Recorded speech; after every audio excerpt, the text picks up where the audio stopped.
YouTube channel सफलता सेतु Gopalganj class 10th का physics का जो 6 चैप्टर है सोर्स ऑफ एनर्जी उसके लिए ऑब्जेक्टिव क्वेश्चन लेकर आए हैं। इस वीडियो में जितना भी क्वेश्चन कराया जाएगा यदि आप लोग कर लेते हैं तो निश्चित ही इससे एक भी क्वेश्चन बाहर आपके एग्जाम में देखने को नहीं मिलेगा। देखिए फर्स्ट क्वेश्चन क्या है, ऊर्जा का सबसे अधिक प्रत्यक्ष एवं विशाल स्रोत क्या है। तो सबसे अधिक हम लोग को एनर्जी किससे प्राप्त होती है, तो इसमें से कोयला से नहीं, बिजली से भी नहीं, परमाणु बम से तो कतई नहीं। तो जो जो आपका सूर्य हो गया, सूर्य से सबसे अधिक हमको क्या मिलता है, ऊर्जा मिलता है। तो option C is the right answer. Next question क्या है, नवीकरणीय ऊर्जा का स्रोत है। तो नवीकरणीय ऊर्जा सबसे पहले कहते हैं किसको, इस चीज को समझते हैं। तो कोई भी एक ऐसा ऊर्जा जो एक बार समाप्त हो जाने पे पुनः स्वतः उत्पन्न हो जाता है उसे नवीकरणीय ऊर्जा कहते हैं। ठीक है, यानी कि ओवरऑल कहा जाए तो कोई भी एक ऐसा ऊर्जा है जो एक बार समाप्त हो जाए ना तो फिर से उसे प्राप्त हम लोग कर सकते हैं, अर्थात वो कभी समाप्त होगा ही नहीं, कहने का मतलब ये है। ठीक है, तो इसमें से कौन सा है, तो सौर ऊर्जा, option B is the right answer. Next question क्या है, गोबर गैस एक प्रकार की है। तो सबसे पहले गोबर गैस जो है ना, आपका गोबर गैस में सबसे प्रमुख घटक कौन सा होता है, आपका एग्जाम में ये क्वेश्चन पूछता है।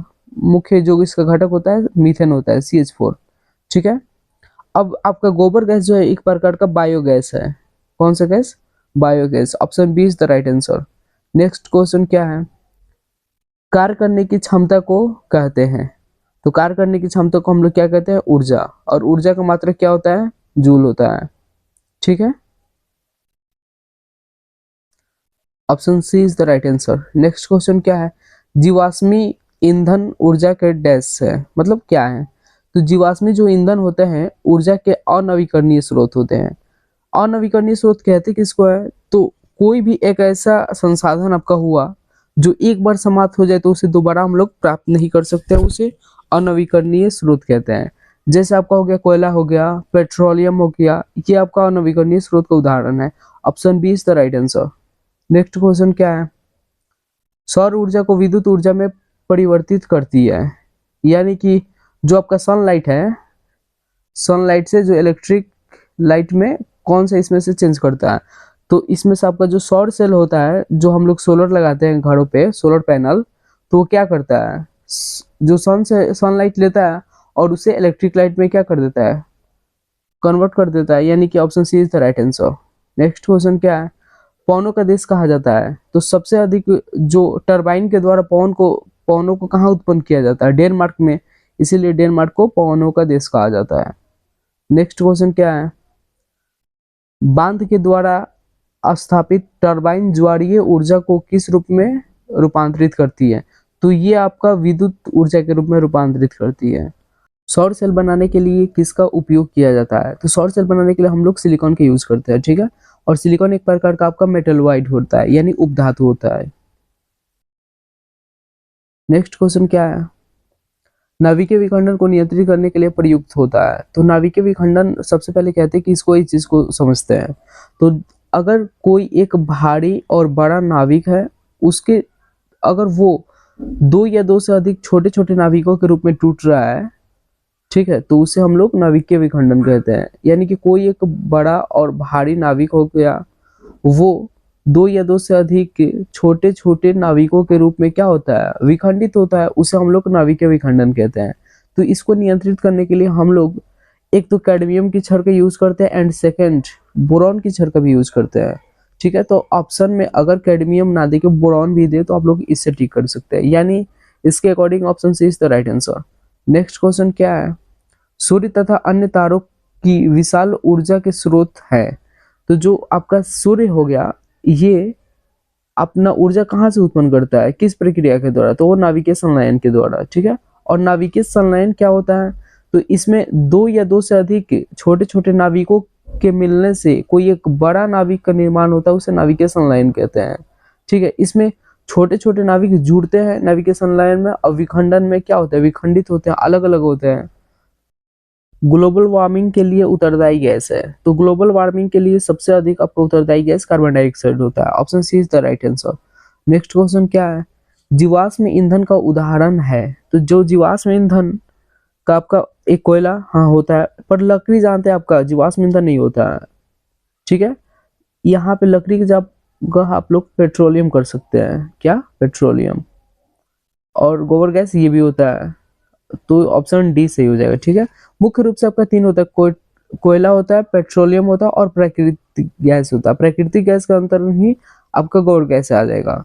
नेक्स्ट क्वेश्चन क्या है, बक्सानुमा सौर कुकर में 3-4 घंटे में अंदर का ताप हो जाता है, तो आपका अंदर का ताप 100 डिग्री सेंटीग्रेड से 140 डिग्री सेंटीग्रेड तक हो जाता है। Option B is the right answer.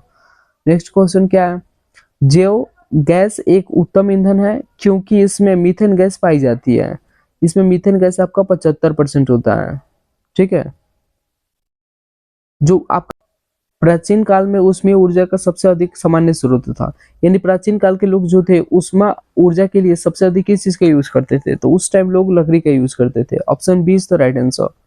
Next question क्या है, नौरौरा नाभिकीय विद्युत संयंत्र किस राज्य में स्थित है, तो जो नौरौरा विद्युत संयंत्र आपका है ये उत्तर प्रदेश में स्थित है। उत्तर प्रदेश के एक बुलंदशहर जिला है वहीं पे स्थित है। ठीक है, और ये जो आपका राजस्थान में कौन सा है, रावत भट्टा है, रावत भट्टा।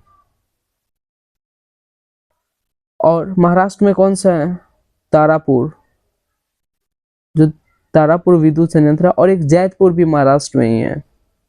ठीक है, फिर गुजरात में कौन सा है, काकरापार, काकरापार ये गुजरात में है।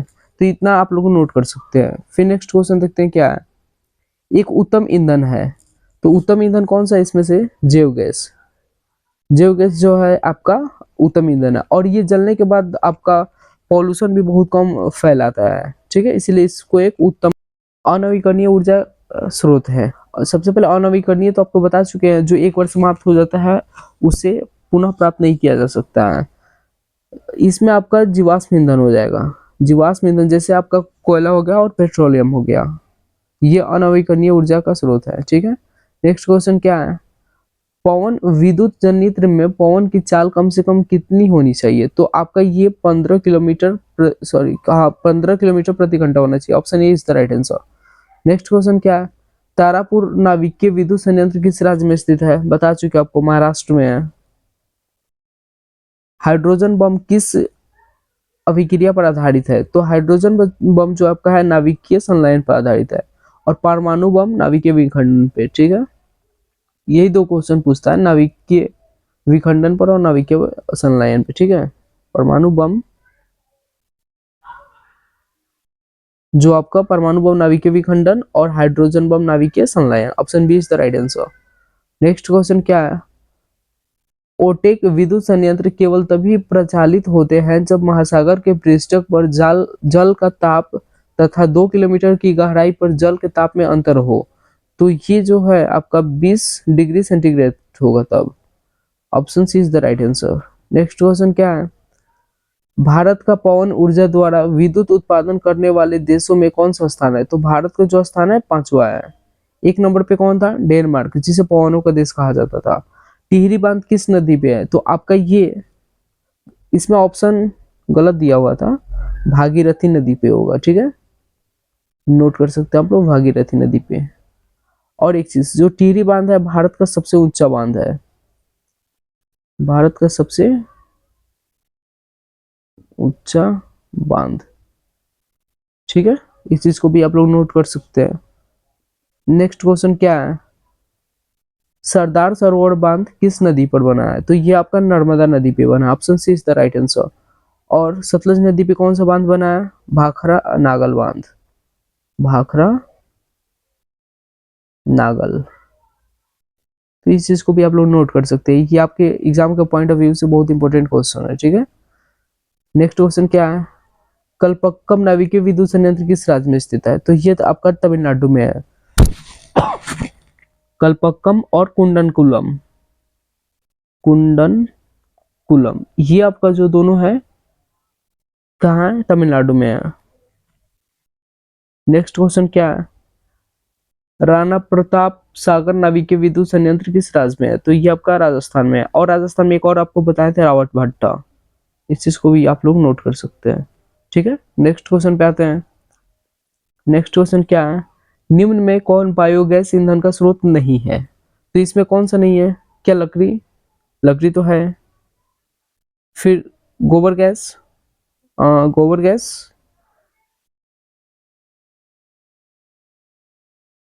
निम्न में से कौन बायोगैस ईंधन का स्रोत नहीं है? ठीक है, इसमें पूछ रहा है बायोगैस ईंधन का स्रोत नहीं है, तो आपका नाभिकीय ऊर्जा जो होता है बायोगैस ईंधन का स्रोत नहीं है। ठीक है, नेक्स्ट क्वेश्चन पे आते हैं।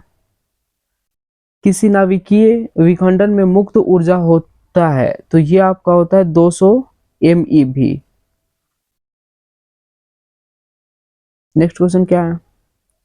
अनवीकरणीय ऊर्जा का स्रोत है। अनवीकरणीय जो आपका ऊर्जा कौन सा होता है? जीवाश्म ईंधन, जो एक बार समाप्त हो जाएगा तो पुनः नहीं प्राप्त कर सकते, जैसे कोयला और पेट्रोलियम हो गया। ठीक है, लास्ट क्वेश्चन था, खत्म हो गया। बस इतना क्वेश्चन आप लोग जरूर करके अपने एग्जाम में जाइएगा।